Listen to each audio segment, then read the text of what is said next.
यही तो सवाल हम भी पूछ रहे हैं। आप डे वन से इसका विरोध कर रहे हैं।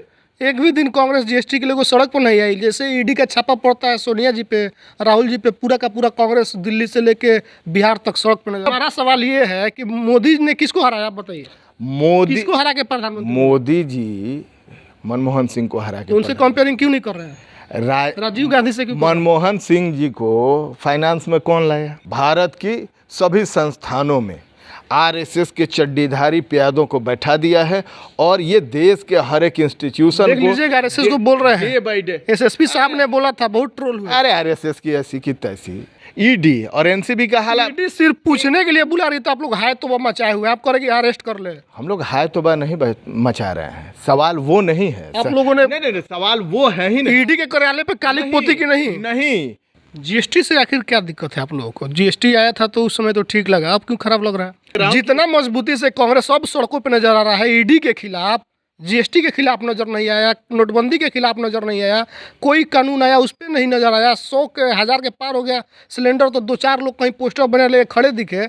लेकिन जैसे सोनिया जी को ईडी बुलाती है, हजारों की संख्या में सड़कों पे आप लोग नजर आते हैं। आप शायद राहुल जी को नहीं सुनते हैं। एक बार टेलीप्रॉम्प्टर हटा के जरा प्रधानमंत्री जी का ले लीजिए ना इंटरव्यू, पता चल जाएगा देश कहाँ है, किसके हाथ में है। नहीं बोल पाएंगे क्या? आपको लग रहा है कि नहीं बोल पाएंगे? इतना अच्छा बोलते हैं, फराटेदार खत्म आदमी है, क्या बोलेंगे? फराटेदार बोलते हैं एकदम। छोड़िए ना, लोग उनका भाषण छोड़िए ना। जिनकी डिग्री देने में दिल्ली यूनिवर्सिटी जैसी रिप्यूटेड यूनिवर्सिटी की हवा खराब हो गई और आज तक नहीं दे पाई। देश के हमारे माननीय प्रधानमंत्री आदरणीय कहते हैं कि भारतवासियों, भारत के गरीब गुरबा लोगों, तुम्हें अब कुछ भी खाने पीने की ज़रूरत नहीं है। अगर तुमने खाने की कोशिश किया तो हम जीएसटी गब्बर सिंह टैक्स इतना लाद देंगे कि तुम खा नहीं पाओगे। तुम्हें अब भूखे ही मरना होगा।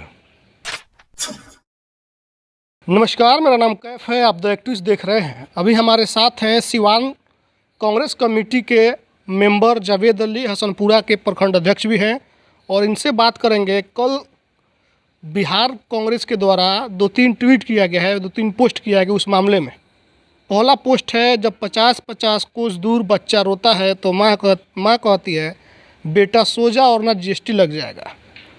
दूसरा पोस्ट है, राजीव जी सोचते थे देश में क्या लाना है और मोदी जी सोचते हैं कि देश में से क्या बेचना है। एक और पोस्ट किया गया है, रुपया 80 पार, गैस 1000 पार, अनाज पर जीएसटी, आम आदमी महंगाई की मार झेल रहा है। पहला का आप जवाब दीजिए। 50-50 कोस बच्चा रोता है तो माँ कहती है कि सो जा नहीं तो जीएसटी लग जाएगा। जीएसटी तो है, जुम्मा 4 दिन नहीं हुआ, आप लोग सदियों पुराना कथा दोहरा रहे हैं इस पर। नहीं, ऐसी बात नहीं है कि हम लोग कथा बाच रहे हैं। हमें देश के लोगों के प्रति हमारी जवाबदेही है, हमारी जिम्मेदारी है, और हमने सैकड़ों वर्षों से अपने जिम्मेदारियों का निर्वहन किया है। इसलिए कांग्रेस पार्टी कह रही है वही शोले वाला डायलॉग जो था ना, गब्बर सिंह बोल रहा है, गब्बर सिंह के नाम से रिलेटेड, कि 50-50 कोस दूर जब रात को बच्चे रोते हैं तो माँ कहती है सो जा वरना गब्बर सिंह आ जाएगा। वही है ये जीएसटी।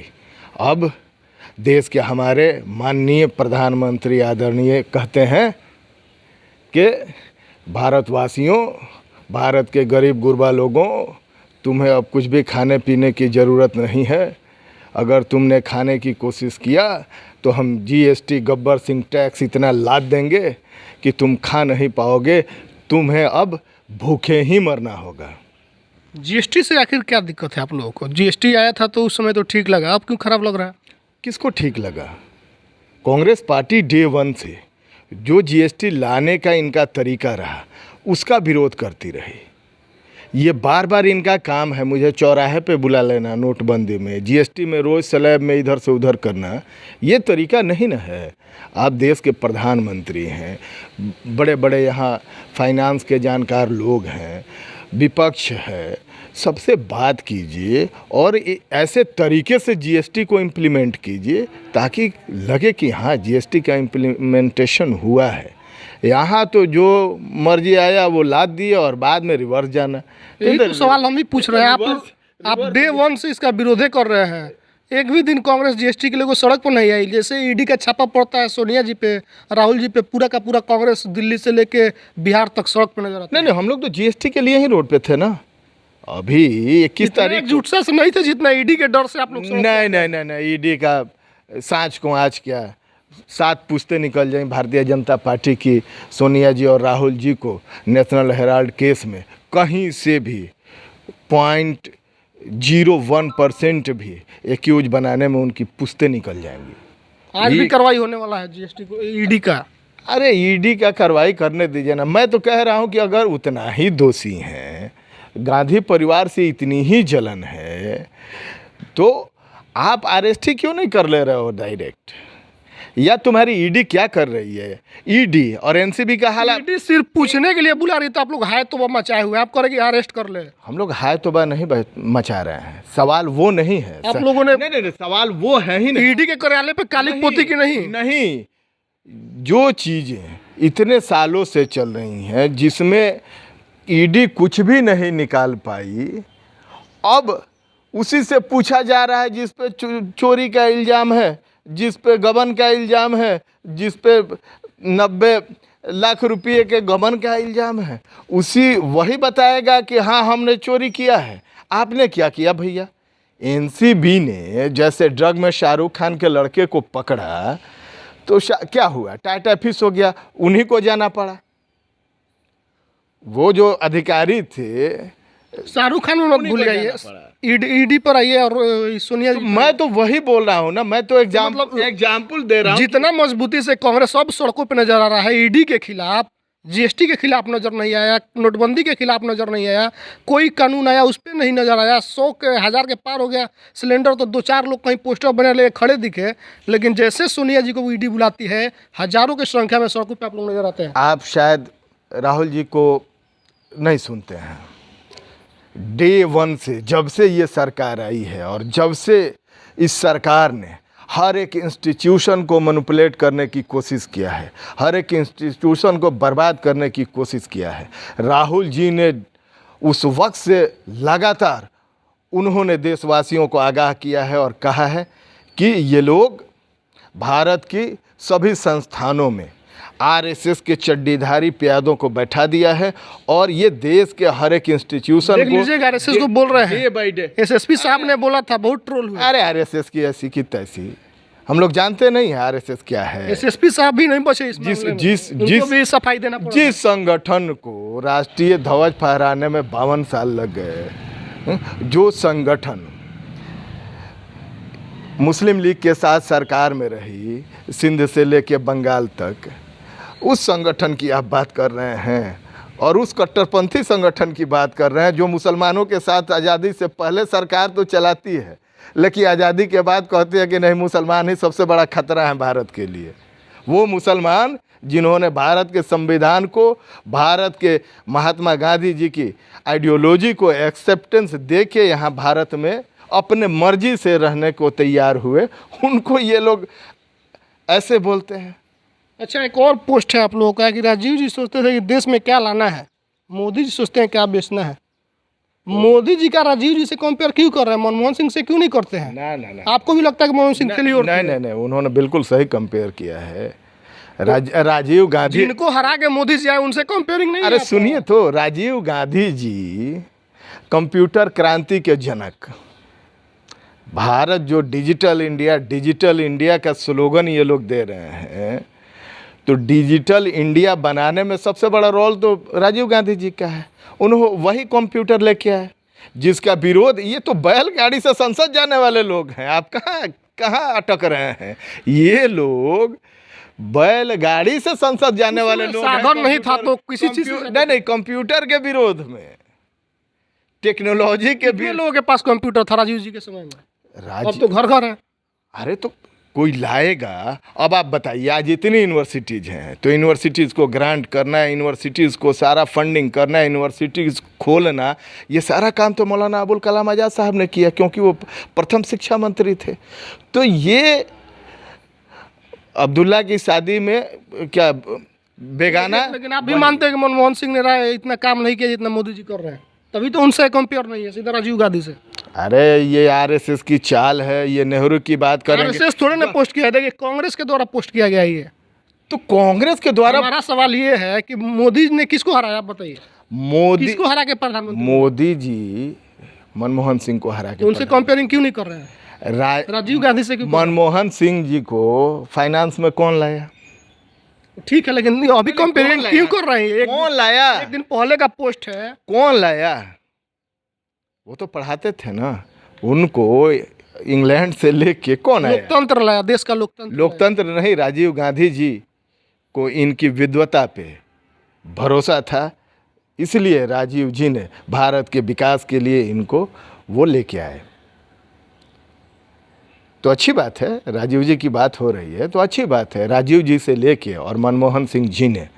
लेकिन सवाल लोग ये पूछ रहे हैं कि जब मनमोहन सिंह को हरा के मोदी जी आए और अगर उनसे खराब काम कर रहे हैं तो उनका कंपेयर कीजिए, तो आप लोग वो नहीं करेंगे, लेकिन राजीव गांधी से करेंगे तभी तो भाजपा जी से कर देंगे। अरे भैया, तो ये डिजिटल मनमोहन सिंह का भाजपा, देखिए जो कहीं नहीं लिखा है कि डिजिटल भारत के लिए लेकर के। देखिए समझिए, तो आपको समझना होगा, ये जो अंग्रेज़ों के दलाल हैं, जो आरएसएस के चड्डीधारी लोग हैं, ये भारत की संस्कृति की बात करते हैं, लेकिन इनका जो भी नारा होता है, जो भी स्लोगन होता है, मैंने देखा है, आपने भी सुना होगा, India shining, skill India, digital India, यानी सारे जो नारे होते हैं, स्लोगन्स होते हैं, वो आज भी अंग्रेज़ों की दलाली वाले होते हैं, वो आज भी इंग्लिश में होते हैं, आज भी अंग्रेजी में ही होते हैं।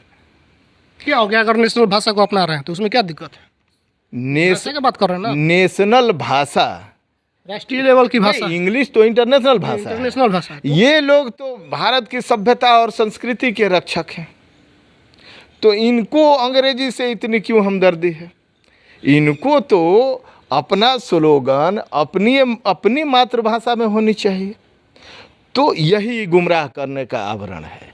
स्लोगन चलाएंगे इंग्लिश में, इंटरनेशनल लैंग्वेज में, ताकि लोग समझो कि अंग्रेजी में चल रहा है, इंटरनेशनल लैंग्वेज में चल रहा है, बहुत बड़ा चीज़ है कुछ नहीं, खुदा पहाड़ निकली चूहिया। ये जो है, ये पोस्ट किसका है?